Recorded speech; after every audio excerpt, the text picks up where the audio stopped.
Olá, sou Ari Protásio, um apaixonado pela vida, e hoje um vídeo muito especial. Eu vou conversar com os meus amigos Marlon e Gisele. Marlon de São Paulo, Gisele de Curitiba, e hoje eles moram em Curitiba. Olha, eu queria muito agradecer essa generosidade que vocês tiveram para comigo, para vir conversar e falarmos aí sobre vida, sobre viagens, porque os dois são deficientes visuais e esses malucos rodam o mundo. Gisele, obrigado por essa disponibilidade. Fique à vontade. Muito obrigado por nos convidar. Estamos muito contentes em fazer esse bate-papo com o senhor Ari Protásio, uma figura de alto renome. Eu sou uma mulher 40 a mais, pele clara, cabelos escuros. Eu estou sentado bem ao lado do Marlon. Eu estou de camisa lilás clara. Nosso fundo é uma parede verde com um mapa mundi de madeira sobre essa parede. Maravilha. Marlon, seja bem-vindo, querido. Eu sou o Marlon, eu sou um garoto 18+.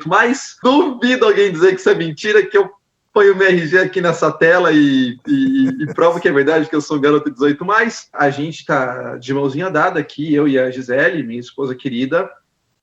Eu sou um sujeito de olho azul, cabelos mais ou menos esbranquiçados, uma outra entradinha na cabeça. Eu estou de jaqueta preta. Gisele, você é deficiente visual desde pequena? Desde nascença. Eu nasci com glaucoma congênito. Tinha um pouquinho de visão quando eu era criança, aquela coisa nada funcional, 0,000x%.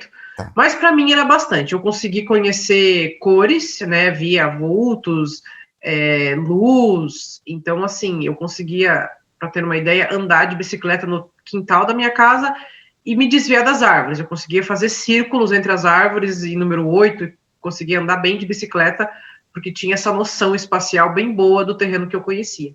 Mas aí, conforme a adolescência foi chegando, foi sumindo tudo, e hoje não tenho mais nenhuma visão.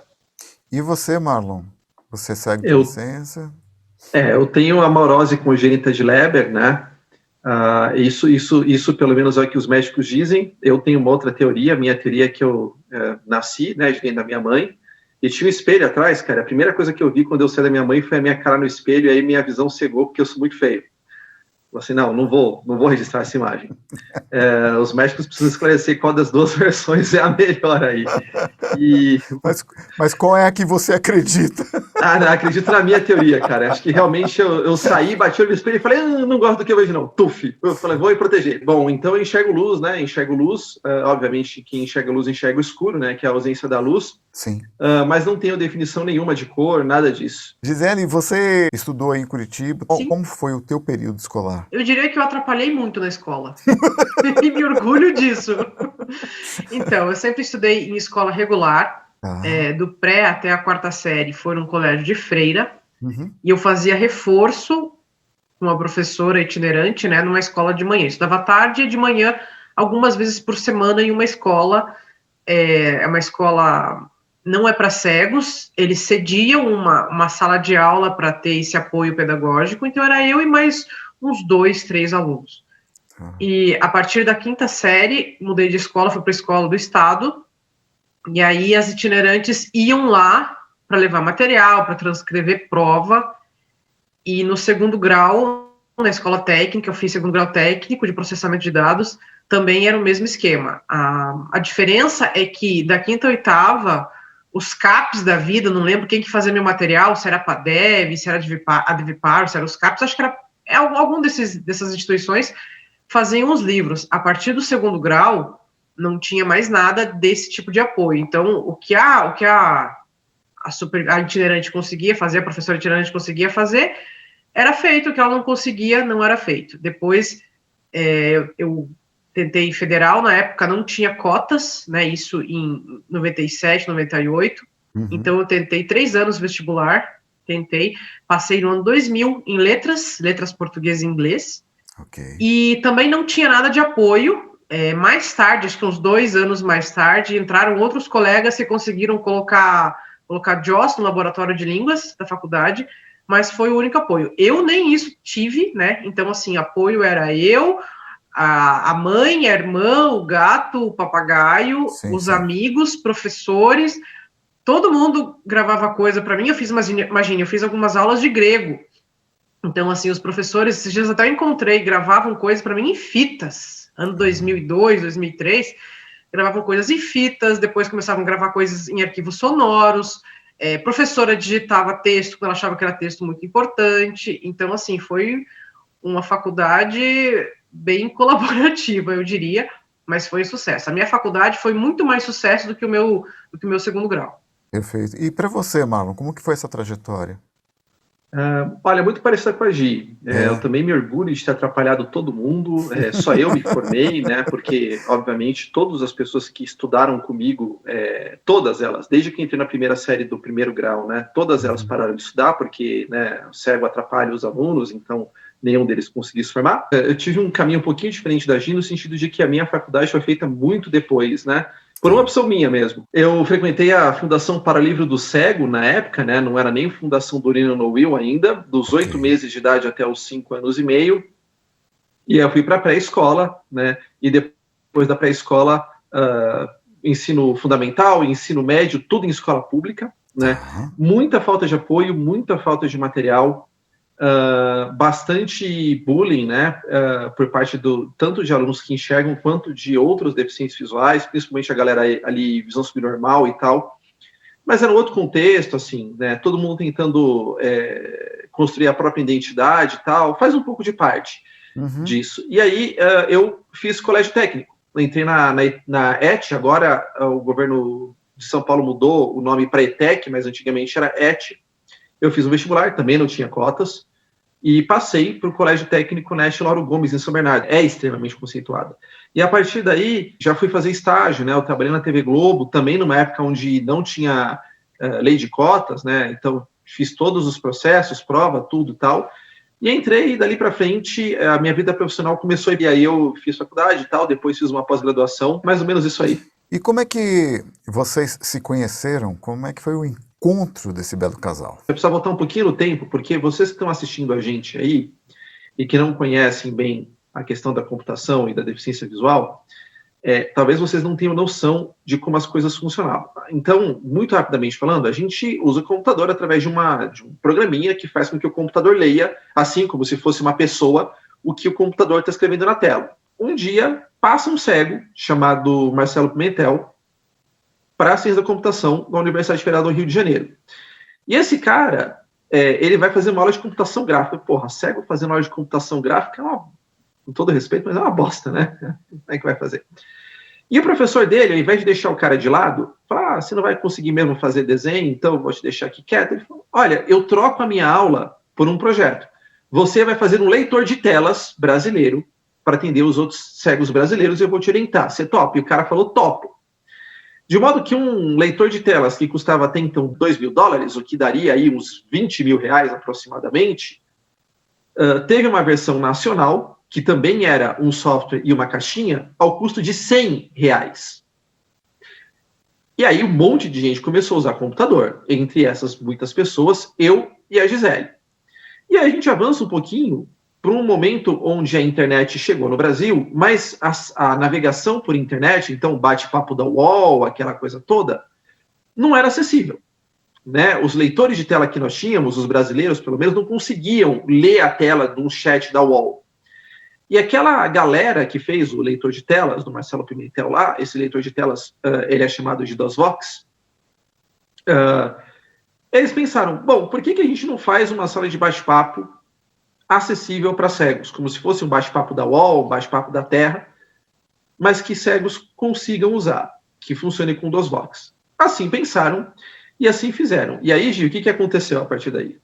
Aí que a galera toda começou a conversar, começou a se encontrar, começaram a viajar, trocar material, e além de material também trocaram outras coisas. Ui. E eu conheci o Marlon em 2002, eu acho, né, ou 2001, nessa sala de bate-papo. Ok. Só que a gente se conheceu e foi tendo uma amizadezinha e tal, né? Eu morando em Curitiba e ele em São Paulo. Comecei a estagiar na TV Globo, né, que foi meu primeiro emprego, mudei a escola para noite, sumi da internet, fiquei um ano todo fora. E no ano seguinte, esse 2004, eu já tinha me formado, mas não fui efetivado imediatamente, e eu voltei para a internet, né? E aí eu reencontrei a Gi, e a gente começou a conversar, e aí foi rolando um clima e tal, e a gente meio que começou a namorar virtualmente. A gente começou meio que namorar, né, virtual, não sabendo o que ia acontecer, 1º de março. E o que aconteceu? Em abril eu fui para São Paulo, disse para minha mãe que ia para casa de um primo, realmente tinha um primo que morava em São Paulo, né? Fui lá, conheci o Marlon, a gente falou, acho que vamos tentar, né? E depois ele veio para minha casa, logo umas 2, 3 semanas depois, né? E o legal é que a gente começou a namorar dia 1º de março, dia 8 de maio ele foi chamado e efetivado na Globo, aí a Globo chamou ele para efetivar, ou seja, ele terminou o estágio em dezembro, deram um períodozinho e foi efetivado em maio. Eu, dia 17 de maio, no mesmo mês, 9 dias depois, também assumi concursada no Banco do Brasil. Então, assim, os dois malucos começaram a namorar com a cara e com a coragem, e aí, 2 meses depois, estavam os dois empregados. Aí a gente tinha que levar a sério, não tinha mais desculpa para não levar a sério. Mas a gente é muito grato a Deus, sabe? Porque Claro. E a gente sempre foi muito orientado, né? A família e tal, a gente tem essa característica. Como é que foi a questão das famílias? A minha família foi uma coisa muito engraçada. Minha mãe ficou muito nervosa. Veja onde vai dar esses relacionamentos de internet. Você não sabe quem ele é.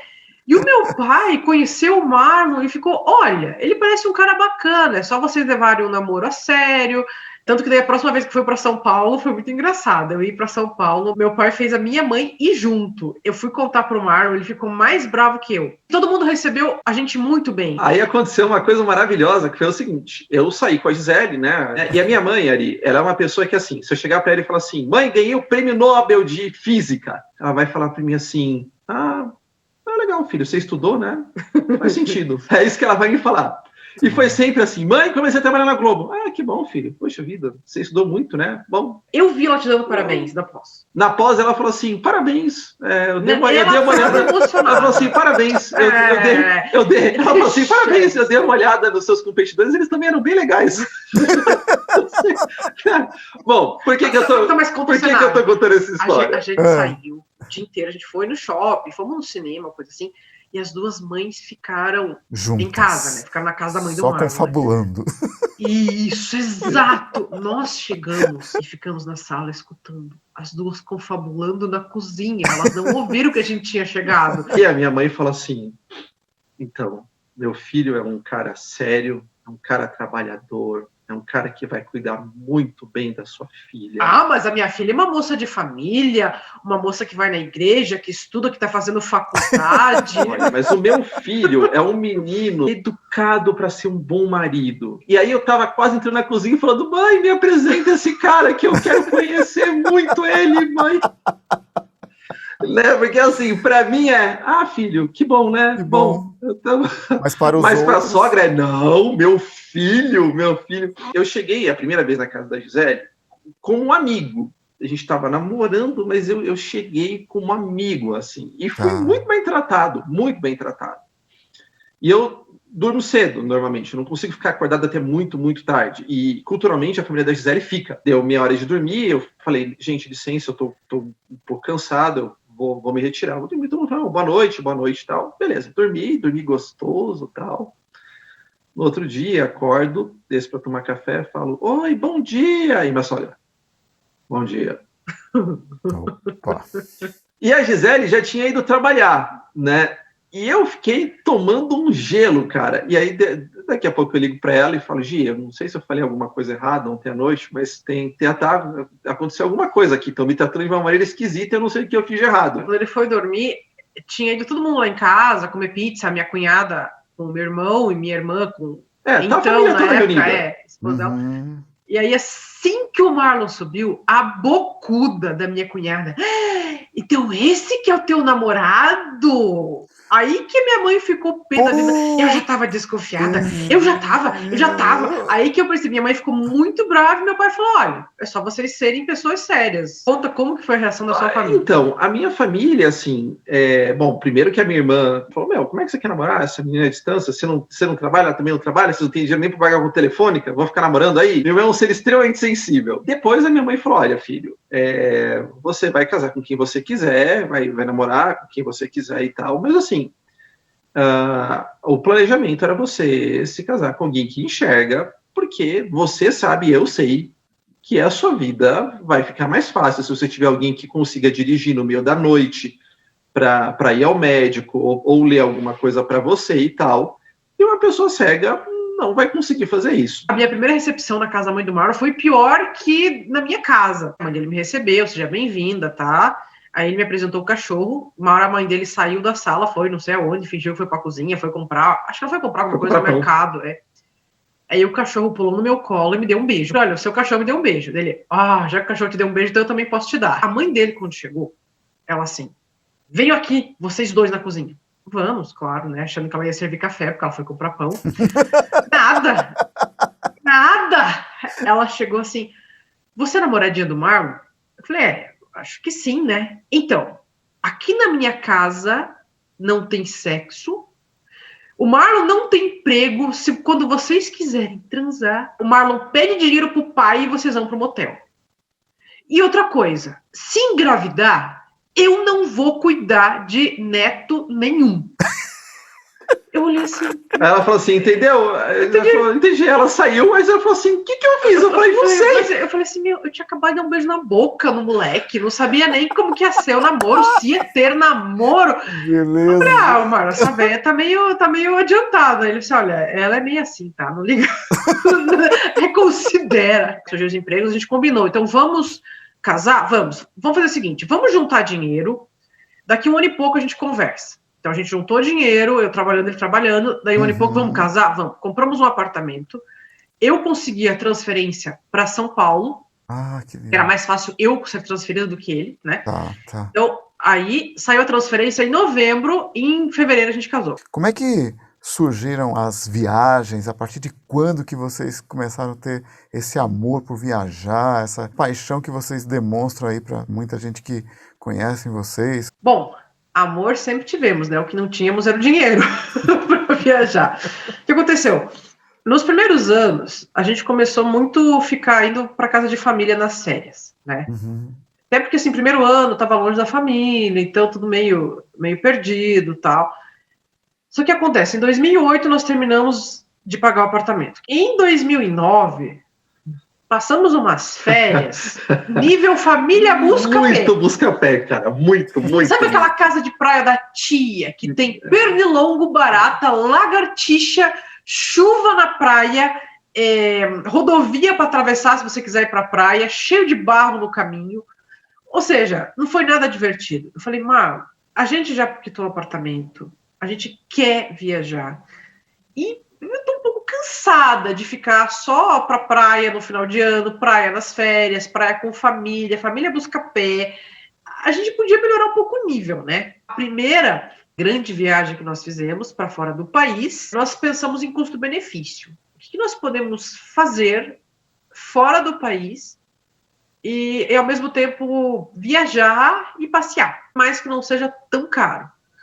Então nós decidimos isso em fevereiro de 2010. Então vamos fazer o intercâmbio? Vamos. E como é que faz o intercâmbio? Não sei. Aqui a gente estava tomando café num shopping. Aqui embaixo tem uma agência de turismo. Vamos lá conversar, vamos lá perguntar.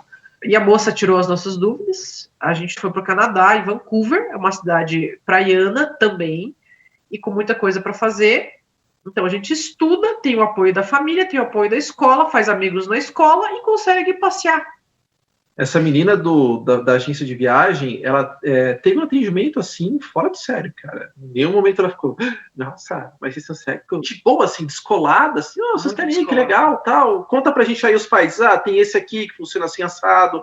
Esse aqui vai ter, e a gente precisa de um lugar que tenha metrô. Precisa de um lugar que o inglês não seja tão difícil pra gente dar conta do inglês, que seja uma cidade acessível, boa, né, com transporte coletivo público, bom. Né? Isso. Nível de internet bom, então o Canadá foi a escolha. Porque é bom falar assim, né? De repente você que está assistindo a gente não tem essa noção, mas tem muitos países desenvolvidos no mundo e lugares desenvolvidos no mundo onde transporte público não existe. O transporte, a matriz de transporte do local é uma matriz de transporte individual, né? O que significa que você tem basicamente lugares afastados, né? E todo mundo usa carro para ir de um ponto para outro. Né? Orlando, por exemplo, é bem difícil se locomover em Orlando. Até já andei de ônibus lá, depois com quem enxerga, mas assim, A maioria das casas são condomínios, tudo cercado por cerca-viva e rodovias pesadas. Voltando ao Canadá, como foi a chegada de vocês lá? Foi maravilhoso. Primeiro que eu escapei de ser preso, né? Só uma coisa, a gente pode fazer jabá do nosso podcast? Deve. Nós temos um podcast onde a gente narra em artigo, porque na época não tinha podcast ainda, não montava podcast. A gente tem artigos sobre essa nossa experiência no Canadá. O podcast, né, o site, é um portal, é www.blindando.com.br. Olha, eu tava feliz da vida, mas numa empolgação, como raramente eu fico. Um pouquinho de medo, muito pouco medo, mas assim, numa expectativa. O Marlon estava muito mais preocupado do que eu. Eu estava numa festa, um bom ar, assim, um bom tom, uma coisa incrível. Eu nunca me senti tão bem como eu estava, uma expectativa, e o Marlon lá, assim, meio com medo, meio nervoso, pagando o mico, né? Então, já começa por aí, né? E eu tô dentro do avião, tá, não sei o que, o atendimento é em inglês, né? Terminou o serviço de bordo e a mocinha perguntou se eu queria alguma coisa, né? E aí eu queria guardanapo, mas ao invés de falar a palavra napkin, né, que é guardanapo, eu olhei para ela e falei, né, ela perguntou, você quer mais alguma coisa? Eu falei, kidnap. Né? Que só significa ser rápido de criança. Exatamente. Sequestro de criança. Aí ela falou, né, you mean what? E eu, kidnap. Aí, né, você imagina falando, sequestro, pô! Aí, mas ela teve um insight ali, ela falou, you mean napkins? Aí eu, yeah, napkins, tipo, beleza, né? Aí, mas não para por aí. Daqui a pouco eu queria pedir uma lata de coca. Né? Você quer alguma coisa? Ao invés de eu falar Coke, can é lata, né? Então, uma lata de coca, eu falei para ela cocaine, que é cocaína. Você estava atacado.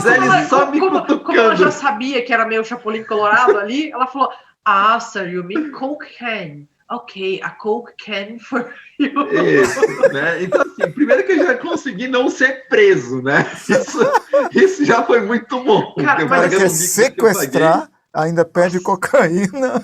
Ou seja, né? Vai direto para detenção, no mínimo, para investigar quem é essa pessoa. Mas olha, a primeira sensação eu não esqueço. Quando eu desci do avião, que a gente fez escala em Toronto, né? Porque assim, é engraçado, eu não sei se eu sou muito besta. Por mais que as pessoas contam, a gente não vê filme, não pode ver. Eu desci no aeroporto, é um aeroporto como o aeroporto do Brasil. Só que as pessoas falam inglês. Então, assim, quando eu cheguei lá, que eu me dei conta, metabolicamente, que ainda era planeta Terra, é muito engraçado isso. Um rapaz nos recebeu, começamos a conversar com ele em inglês. A gente falava, ele respondia. Não teve aquela sensação que as pessoas falam, e aí que eu cheguei lá e eu percebi que não falava nada de inglês. Não teve. Tranquilo. Não teve. Super tranquilo quanto a isso. Um rapaz nos orientou, ele era muito brincalhão, ele fazia piada, ele perguntou que mala que era nossa. Eu falei que era uma mala tal, ele deu risada, uma mala preta. Ele, mas tem trocentas malas pretas aqui. Daí, lá, quando a gente achou nossa mala, ele falou, eu vou tirar uma foto. Não, já tinha foto, ele já tinha tirado foto. Quando eu mostrei as fotos, ele viu, tá, ainda bem que você tirou foto, viu? Sempre tire foto, porque senão a pessoa nunca vai conseguir te ajudar. Ele era meio brincalhão, assim, entendeu? Entendi. E chegamos em Vancouver, ele colocou a gente no outro voo, chegamos em Vancouver, uma outra moça. O que foi legal, agora é uma coisa perigosa que eu vou falar, tá? Mas é importante para cegos que viajam sozinhos. A gente sempre dando dica para cegos, né? No Canadá, foram funcionários, assim, como se fossem funcionários, um cargo um pouco maior da empresa, não chefe. Mas o que acontece? Nos Estados Unidos, a impressão que dá é que eles colocam aquele recém-chegado que não tem mais nada importante para fazer, o cara vai te ajudar. Então, assim, geralmente nos Estados Unidos, é uma pessoa estrangeira, mas com inglês muito ruim. Pelo menos as vezes que eu fui, foi assim. É um cara que mal fala inglês, que não entende nada do que você fala, não entende o que as pessoas falam para te orientar. E no Canadá, não. No Canadá, não. No Canadá, foram pessoas assim que você via que eram funcionários um pouco mais instruídos, assim. Eram canadenses mesmo, entendeu? Canadenses com bom inglês, tanto em Toronto, quem nos recebeu, quanto em Vancouver. Vancouver, a moça que nos recebeu também. Você via que ela era, se não era uma supervisora, era alguém bem qualificado na companhia. Ela pegava o radinho, conversava com todo mundo, pedia informação, entendeu? E aí quando a gente chegou em Vancouver, né? Que delícia! O rapaz levou a gente num carrinho de golfe que era um pouco longe da saída. Sabe, ele colocou as nossas malas e a gente naquele carrinho de golfe, aquele cheiro de brisa marinha, ai, fresquinho, tava quente, era de manhã, mas depois foi para 28 graus, então devia estar uns 26, 25 graus. A viagem foi muito longa, só que ainda era dia, porque no Canadá você tá voltando, você tá indo pro oeste, então o dia teve 28 horas de dia. Uhum. E os nossos, aspas, pai e mãe canadenses, eles não deixaram a gente pegar táxi. Eles sabiam que a gente era cego, eles ficaram bastante preocupados, mas assim, aquela preocupação de como eu posso acolher bem. Assim, uma cultura muito direta, e aí eu entendi que o jogo lá ia precisar ser jogado. Por quê? Eles foram nos buscar no aeroporto, tal, nos colocaram no carro, né, bateram a partida no carro, tal, e assim, uma cultura muito direta, né, comunica de maneira muito efetiva o que está acontecendo, tal. Uhum. Ela falou, eu tenho 2 coisas para falar para você. Falei, tá, tô ouvindo. Ela falou, primeiro, seu inglês é melhor do que o da minha filha. E eu não sei como é que você conseguiu fazer isso se você vem de um país que não fala inglês. Eu agradeci. Ela falou, segundo, eu não sei o que um cego vem fazer aqui gastando dinheiro e viajando metade do mundo sem enxergar. E a gente tinha 2 opções. Eu podia bater a mão na cadeira e falar, escuta aqui, quem que você pensa que você é? Tá falando isso o quê? Lá. Eu podia ter feito isso. Ou eu podia ter feito o que eu senti de fazer, que era falar para ela assim, então, a gente vai descobrir juntos. Ela falou assim, se acontece alguma coisa com vocês, é minha responsabilidade. E eu não sei o que vocês fazem ou não. Né? E aí, assim, a gente precisou dar confiança para eles de que a gente era um casal casado, adulto, autônomo, independente até certa parte, né? Claro. E aí você vai quebrando algumas coisas culturais, né? A primeira coisa que aconteceu quando a gente chegou na casa dela, você tira o sapato. Então, assim, aqui em casa ninguém anda de sapato dentro de casa, tem chinelinhos para vocês, todo mundo tem chinelinhos, mas as crianças brincam no tapete, então, assim, é cultura, ninguém entra de sapato em casa. Então, assim, de cara, a primeira coisa que eu cheguei, ela já fez isso, ok? É desconfortável? Não vou mentir para vocês. Hoje eu adoto isso na minha casa, aqui mas em naquela casa época... não se usa sapato, né? Uhum. Mas não naquela sapato época... da rua, na verdade, não sapato da rua. Naquela época não tinha esse costume, né? Sim, sim. Então, assim, e aí ela já mostrou para nós a casa, já mostrou o quarto, já, assim, é diferente, por mais que ela tivesse com uma certa apreensão, assim, eles são mais objetivos. Então, eles foram mostrar o quarto, foram mostrar a cozinha, onde tinha leite, onde tinha comida, o que a gente podia pegar, o que a gente podia fazer, e falou, olha, essa aqui, a escada, é a parte de cima da casa, é a parte privativa. Vocês serão convidados a ir lá. Ou seja, fica no seu canto. Não subam a escada. Assim, a gente foi lá várias vezes depois. Mas, assim, é uma regra tudo muito clara. E tem que ser assim porque ela recebe estudantes, né? Então... Pois é. Claro. Só que aí, cara, foram acontecendo umas coisas, assim, interessantes. No outro dia, como ela faz com todos os estudantes, ela foi levar a gente até a escola de transporte coletivo, era bem facinho, saía da casa dela, atravessava a esquina, já tinha um ponto de ônibus ali, o ônibus para, e você não tem que ficar fazendo sinal, ele para todo mundo que tá no ponto, né? Quando a gente entrou no ônibus, a gente descobriu que o ônibus tinha GPS, ou seja, ele ia falando todo o trajeto, e quando chegava na estação também falava, então a gente descia do ônibus, pegava o Skytrain, que é um metrô de superfície. Do ônibus para o metrô era um pedacinho bem difícil, que era pequeno, mas não tinha orientação nenhuma, então a gente mais ou menos se orientava pelo barulho do metrô, né? Não tem catraca, você passava por uma portinha, já era a via, sem piso tátil, tinha só umas ranhurazinhas muito, muito, muito fraquinhas, mas não dava nem para conhecer direito o que era perto da via, então tinha que tomar muito cuidado. Uhum. No centro era bem fácil, o centro de Vancouver, até hoje eu lembro, assim, aquela região é muito cartesiana, muito quadrada. Então, assim, você saía do metrô, atravessava a rua com o farol sonoro, já estava na quadra da escola. Era só chegar até a esquina e virar à esquerda e já estava na escola. Mas tudo era muito mágico pra gente. Chegar na escola, conhecer os amigos, as conselheiras eram brasileiras, né? E, então, assim, é normal fazer uma acomodação, a recepção para os alunos na língua nativa deles, né, para eles se organizarem. A escola já foi muito bacana, não tinha nada preparado para a gente, braille, essas coisas não, mas assim, tudo conversando. A escola falou, olha, um dos programas do primeiro dia, além do nivelamento que a gente foi fazer, os alunos fazerem um tour por volta da escola para reconhecer onde tem restaurante, os nomes das principais ruas, as lojas, os metrôs, as estações. E a escola falou, olha, como vocês não enxergam, vocês não vão no tour com todo mundo, a gente deixa um aluno brasileiro que está aqui há mais tempo para ir com vocês, né? Então o Matheus foi com a gente passear ao redor da escola, nas quadras ali no entorno da escola, tudo quadrado, todas as esquinas principais com farol sonoro, um farol sonoro maravilhoso, as calçadas lisas, retas, tanto que tinha muito cadeirante com cadeira motorizada, muito. Então, assim, sabe assim, aquela expectativa, uma surpresa boa. Foi... Só que, claro, tudo novo, né? Uma das primeiras experiências nossas, totalmente sozinhos em Vancouver, foi quando a gente foi almoçar. Sim. Porque nós fizemos o tour, fizemos a programação da escola e a gente ia almoçar. A gente descobriu que bem do lado da escola, do lado mesmo, assim, se descia a escadinha da escola, já na porta tinha um lugarzinho de pizza. Falei, Marco, vamos ser humilde, vamos ali no lugarzinho de pizza. A gente sentiu o cheiro, vamos ali. Fomos lá. Eu perguntei pro rapaz, oi, quais são os sabores da pizza? Eu juro. Ele falou 5 sabores. Eu não entendi nenhum dos 5, porque era inglês indiano. Aí eu perguntei, tem frango? Tem, então eu quero.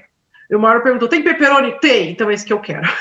A gente pegou pratinho de plástico com um pedaço de pizza, né? E você comia com guardanapo. Eles não, no Canadá, dificilmente vai ter talher para comer pizza. Eles chamam de finger food, comida de dedo, você come com as mãos, né? Sim. A gente comeu aquela pizza, o rapaz foi simpático da maneira que ele pôde ser. A gente descobriu que sempre você tem que levar os seus pratinhos, jogar no lixo, jogar no lugar certo. Ele só falou, pode deixar aí que eu pego. Então, assim, já foi a simpatia dele, entendeu? Ou seja, já foi bem tratado pro nível deles. Então, e aí, para voltar, a gente combinou com o pessoal da escola que pegavam o mesmo metrô que a gente, colocariam a gente no ônibus e a nossa mãe canadense, que na verdade é indiana, iria pegar a gente. Então, combinou. A gente ia sozinha para a escola, que era mais fácil, mas na volta, ela levava até a gente no ponto do ônibus, a gente ia sozinho, mas na volta, alguém trazia a gente até o metrô, colocava no ônibus e ela esperava a gente no ponto de ônibus. A gente avisava, a gente ligava, né, compramos chip, e foi o combinado, para ela ficar tranquila, para todo mundo ficar tranquilo. Se a gente cumpriu isso, claro que é outra história, mas foi o que foi acertado no começo, né? Depois a gente pegou uma certa autonomia e começamos a dar uns gatos. E aí, cara, assim, acontecem umas coisas que faz a gente pensar, né? Quando a gente chegou no primeiro dia, a gente estava em casa, estava descansando, ela foi lá no quarto e falou assim, a gente precisa conversar. Né? Levou a gente para uma salinha lá, sentamos aí, eu e a Gisele, sentou ela. Falei, o que fizemos de errado, né? Tô pensando aqui, né? Ela falou assim, então, a minha mãe vai limpar o banheiro dos estudantes como ela limpa todo dia. Ela falou assim, aí ela entrou e saiu. Falei, o que aconteceu, mãe? Ela falou, não tem nada para fazer aqui. Ela falou assim, mas como não? Ela falou, tá limpo. Ela falou assim, por que vocês fazem isso? A gente falou, porque aqui é a nossa casa, nossa casa a gente limpa, aqui nós vamos limpar também. A gente deixa organizado, né? Organizado, tá. Não é como fazer uma limpeza, ela falou, mas nunca nenhum estudante fez isso. Falou assim, vocês que são cegos, não. Tanto que uma das coisas que mais me surpreendeu, assim, me deixou alegre, era uma festa, cara, a família se reunia com a gente para ver como é que a gente estava com o vocabulário. Eles queriam ensinar a gente. Certo. O que ela fazia? Ela ia para as lojas, comprava um monte de coisa, tudo coisa baratinha, coisa de $1, né? E aí, assim, à noite, reunia a família na sala e ela com aquela sacola gigante de coisas, assim. E eu era mais esperta, que tinha o inglês melhor, então ela falava que eu era mais inteligente e a mais independente e o Marlon era o mais bonito. E aí, ela passava uma coisa para mim, por exemplo, ela dava um lápis para mim. Eu falava, não, eu sei como é que se fala isso em inglês. Aí eu passava para o Marlon. Aí o Marlon, eu sei que isso é pencil. Aí, muito bem. Às vezes até aplaudiam, né? Então, assim, eles davam coisas pra gente saber. Era um show. Exato, era um show. E eles queriam que a gente errasse. Quando errava, a gente errava, né? Por exemplo, uma vez, o Marlon, ele confundiu sopa com sabonete.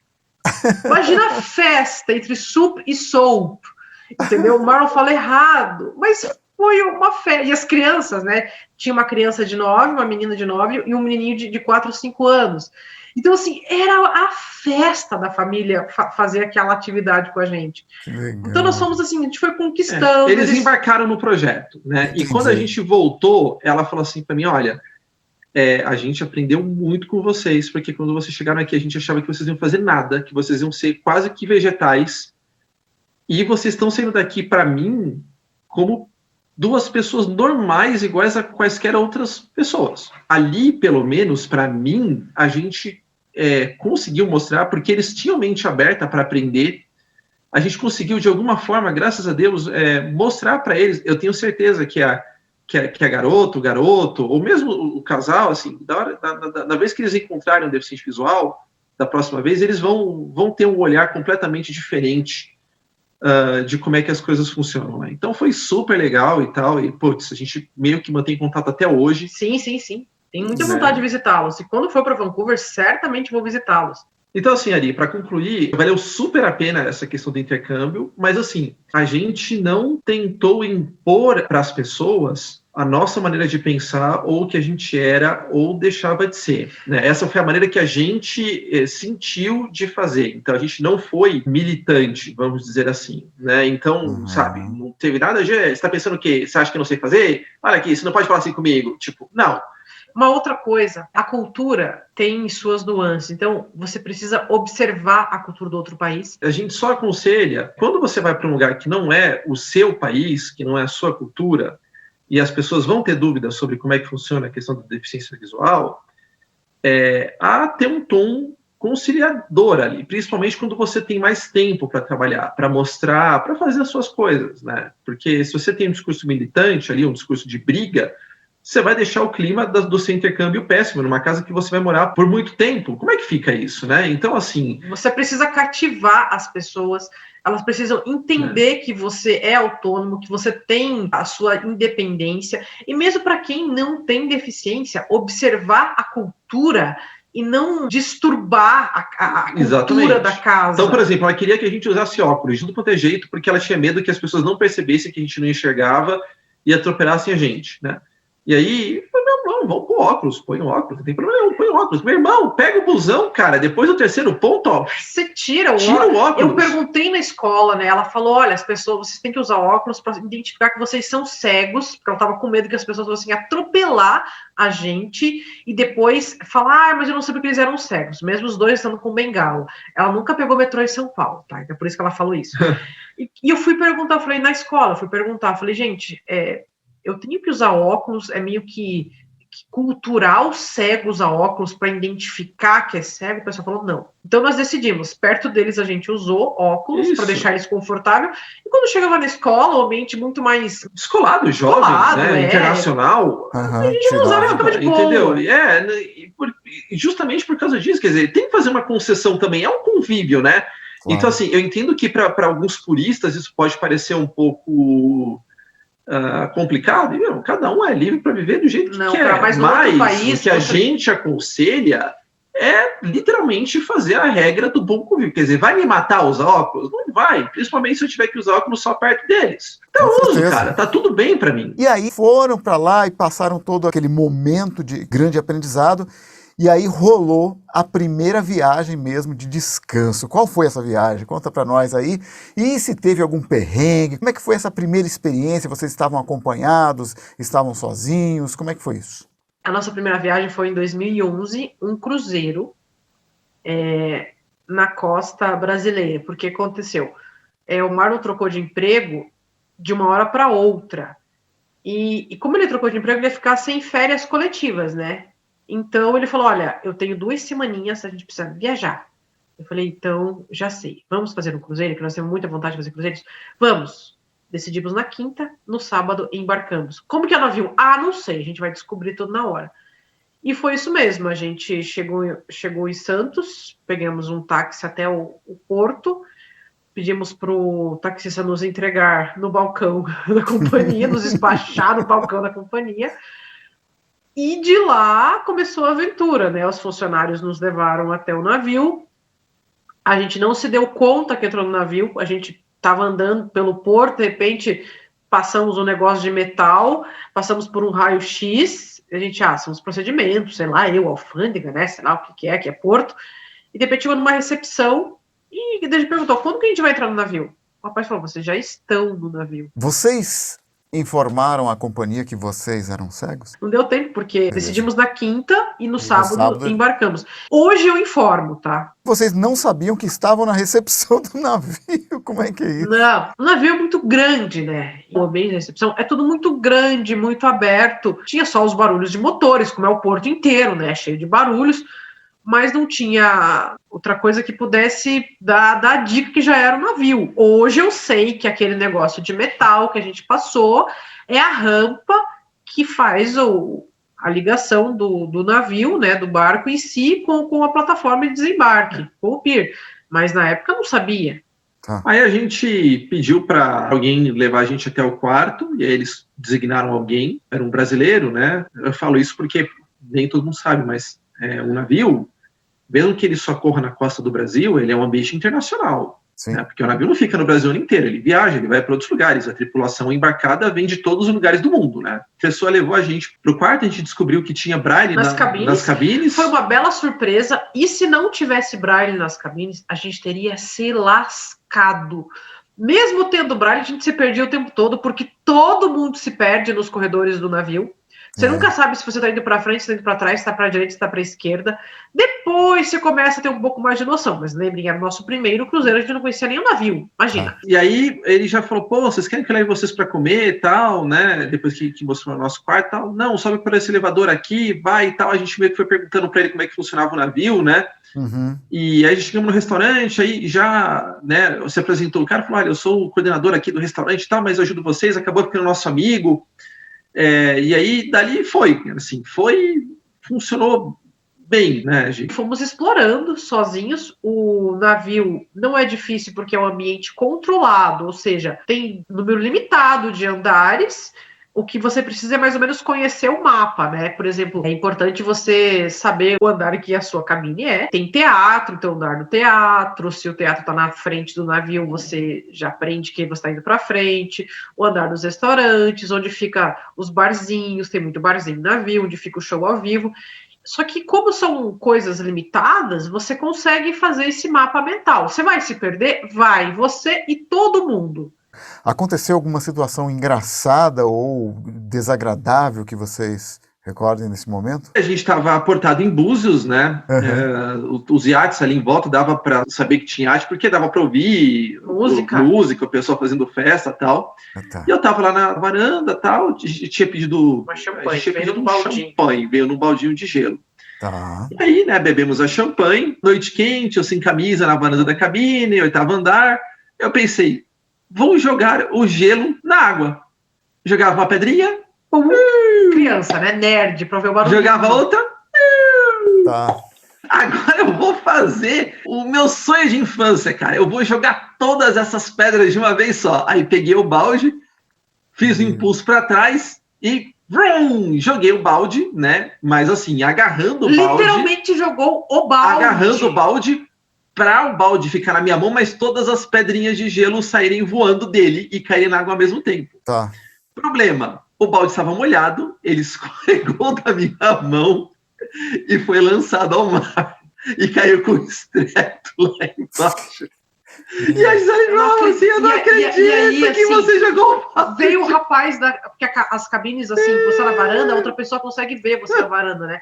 Veio tá. um outro hóspede dando risada. Olha, o balde que se jogaram no mar, ele tá boiando do lado do barco. E o Marlon, se alguém pega e você não pode... Porque, assim, as regras do navio são muito rigorosas. Sério? E, Marlon, e se alguém pega a gente fazendo isso? E o que aconteceu em Salvador, nós compramos uma excursão para descer, né, para conhecer Salvador, e falamos, olha, a gente está sozinho, teria um funcionário para nos acompanhar, né, porque só o guia da excursão fica um pouco difícil, né, às vezes tem momento livre, tá? E aí eles providenciaram alguém da própria Royal, né, falou, olha, o próprio rapaz que vem das excursões, como vai estar fechado a parte das excursões, ele vai com vocês, né? Mas aí o operador local não aceitou. falaram que, como nós somos cegos, nós podíamos nos machucar no pelourinho, porque é difícil de andar. A gente falou, olha, mas se for o caso, a gente assina um termo de responsabilidade, que se a gente se machucar, a responsabilidade é nossa, nós estamos falando de saúde nacional, tudo dentro do Brasil, né?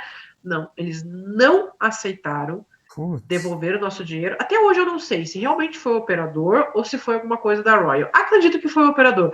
Mas assim, não adiantou falar de lei, falar de nada. Eu deveria, eu acho, não sei, ter chamado a polícia, tá? Porque foi... E assim, era para andar ali nas imediações do porto mesmo, e assim, ia passar pelo elevador, pelo pelourinho, mas aí que acontece? Por isso que é sempre bom também ser sociável, né? Nós já tínhamos amigos, aí nós fomos com os nossos amigos, sem excursão, mas a gente fez uma amizade com várias pessoas que desceram na cidade, nós descemos com eles, fizemos vídeo andando no pelourinho, e depois eu mandei tudo isso como documentação para a Royal, lá para um e-mail que tinha de acessibilidade, mas eu nunca recebi nenhuma resposta. Cruzeiro dá para fazer sozinho, pessoas sérias, né? Assim, você consegue se divertir. E o ambiente é vai perder uma coisa ou outra, claro, como por exemplo aquela excursão. Mas assim, é uma viagem que, se você se planejar e estudar um pouco os procedimentos e processos e as possibilidades, você consegue fazer sozinho e curtir bastante. E aí vocês me contavam em off que foram para a Alemanha. Como é que foi essa aventura lá na Alemanha? Literalmente foi uma aventura. Em 2018, eu resolvi fazer um intercâmbio na Alemanha. Dessa vez, iríamos ficar na casa de amigo, né? Então, ficamos na casa de um amigo cego, alemão. Ele fala português e inglês, mas é também uma pessoa cega. Então, a gente não ia ter apoio de quem enxerga o tempo todo. E assim, tem um apoio, porque ele conhece, ele também é autônomo, mora sozinho. E fomos lá, para Berlim. A parte linguística foi bem difícil, porque, para variar, não tem o livro, né? E eu estava num nível muito básico, e o professor falava só em alemão.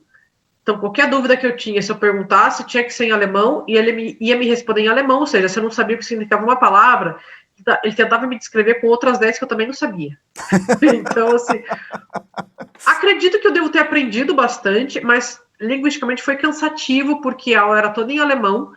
Eu fui muito acolhida pelos alunos latinos, principalmente. Então, assim, eu conversava com um rapaz venezuelano em inglês o tempo todo, e com uma amiga cubana que estava me ajudando em espanhol. Então, assim, eram 3 horas de alemão, ou inglês, ou espanhol na aula, né? Eles me auxiliavam, porque não tinha livro, e me auxiliavam também para ir comprar chocolate, para andar pela escola. Ele ficou nosso amigo, depois ele até foi passear com a gente. Então, assim, você faz bastante amigos se você for uma pessoa que conversa, comunicativa, faz piada, brinca, tem que ter paciência, porque às vezes eles são muito mais jovens, mas assim, a parte de achar amigos foi tranquilo, mas linguisticamente foi muito cansativo. E a parte de passeios, o nosso amigo levava a gente passear, né? Então, quando a gente estava com ele, estava tudo certo. O problema é que tinha momentos que a gente não estava com ele.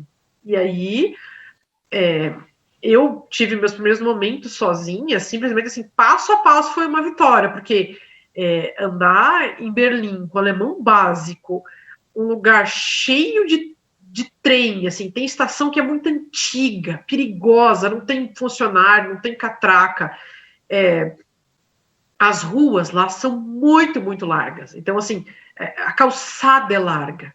Mas é larga mesmo. É larga. Cabem vários carros na horizontal, assim. Tipo, é muito larga. E aí tem floreira, tem coisas para estacionar bicicleta, tem canteiros baixinhos, canteiros altos, pode ter banco, pode ter ponto de ônibus. Pode ter ciclovia. Exato, pode ter ciclovia sem demarcação de ciclovia.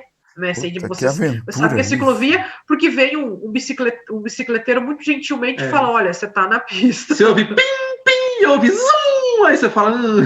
tô no lugar errado, né? Tô no lugar Exatamente. errado. Conta o perrengue, quando a gente tava voltando no primeiro dia da escola, que a gente tava tentando procurar um restaurante. Sabe como é que você faz para achar restaurante, né? Tem um cheiro aqui de comida, é aqui mesmo que nós vamos entrar, né? Eu já tinha perguntado, tinham dito que tinha um restaurante ali, por ali, né? Falei, bom, tem um restaurante por aqui, tem cheiro de comida logo aqui. Aí, eu entrei, né? Tô entrando, tal, não sei o que lá das quantas, tal. Aí chegou uma mulher e falou, o que você tá fazendo aqui? Eu falei, aqui no restaurante? Ela falou, não, minha casa.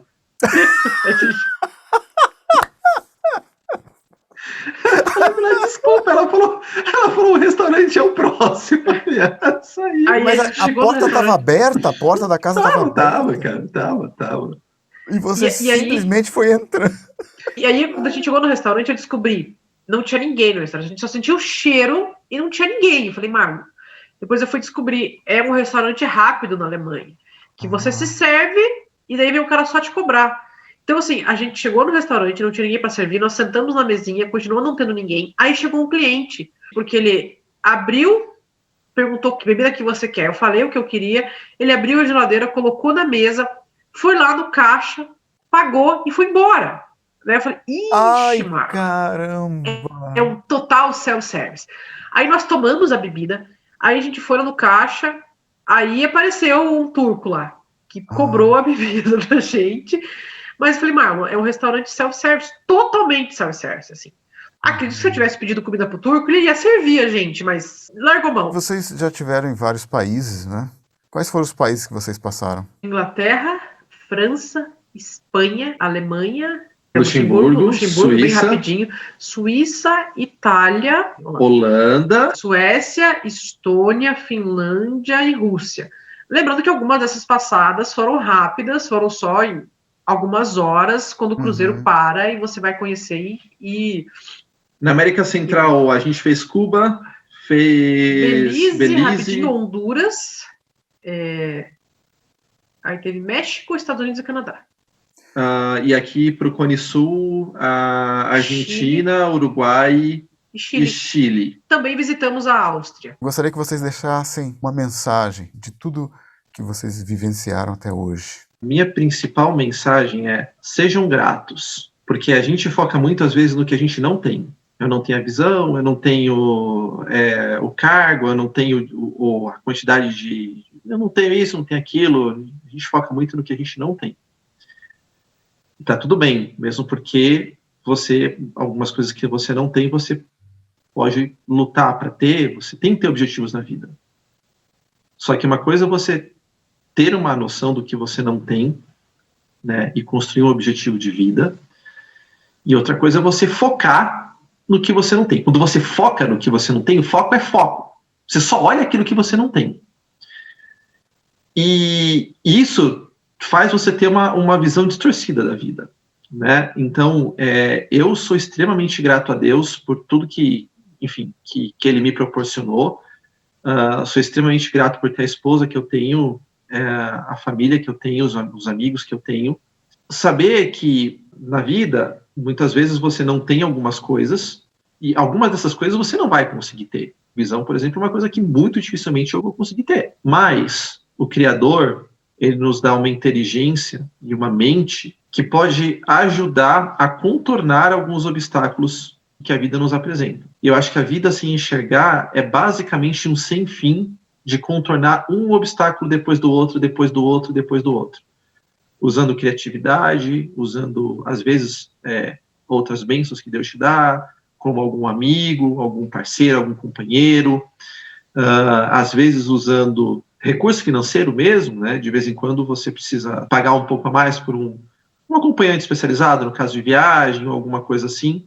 Às vezes você precisa ser só sociável, Deus vai providenciar amigos para você, mas você obviamente precisa fazer a sua parte. Se você for um cara escroto, você vai afastar as pessoas. Então, por isso que para mim ser militante é sempre muito complicado. A gente tem que colocar isso num determinado limite.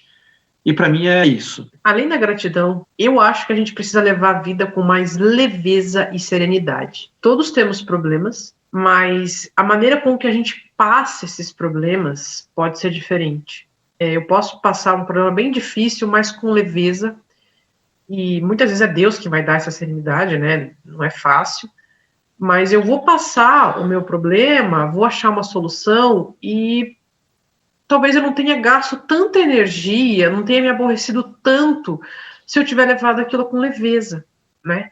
Então, eu tenho procurado, não é fácil, você vai e volta, mas eu tenho procurado encarar os problemas com muita leveza e serenidade e aproveitar os momentos felizes. Muitas vezes são momentos simples, são coisas pequenas, parece clichê falar isso, né? Mas a gente precisa fazer isso de verdade, sabe? Aproveitar os amigos, porque eles estão indo embora. Nessa pandemia levou muita gente embora muito rápido. Então, assim, como o nosso amigo Pedro Balan fala, faça o favor de serem felizes do jeito que dá, né? O carpe diem, que muitos falavam lá atrás. Vamos praticar isso mesmo, ser mais gentis com as pessoas, ser mais gentis com a gente mesmo, né? Ter objetivos, ter planos, mas aproveitar o presente, não pensar só no futuro. Então, assim, isso que eu penso, valorizar as pessoas próximas, valorizar quem nos valoriza e viver a vida da melhor maneira que dá, ser feliz, ter amigos, viajar bastante. E eu só posso dizer para vocês, muito obrigado por esse papo maravilhoso que tivemos, porque é muito gratificante ver que não é uma deficiência que nos limita. Muitas vezes é essa deficiência que nos impulsiona, não é verdade? Então eu agradeço muito a você, Marlon, você, Gisele, por ter vindo aqui conversar comigo. E é como eu sempre digo, a gratidão, ela fortalece a nossa alma. Então, obrigado mesmo. E lembrando, acessem www.blindando.com.br. Muitíssimo obrigado pelo carinho de vocês para comigo. Nosso prazer, cara. Precisando, estamos aí. Acredite, você pode. Que tal ser feliz? Adquira meu livro, Acredite Você Pode. Vendas, livro impresso e audiolivro, WhatsApp 11 9 8478 5565. Livro impresso, Livrarias Curitiba, Shopping Metrô Tucuruvi, São Paulo e Vale Sul Shopping, São José dos Campos, São Paulo. Espaço Cultural Alberico Rodrigues, Praça Benedito Calixto, 159, São Paulo. E-book na Amazon, www.amazon.com.br.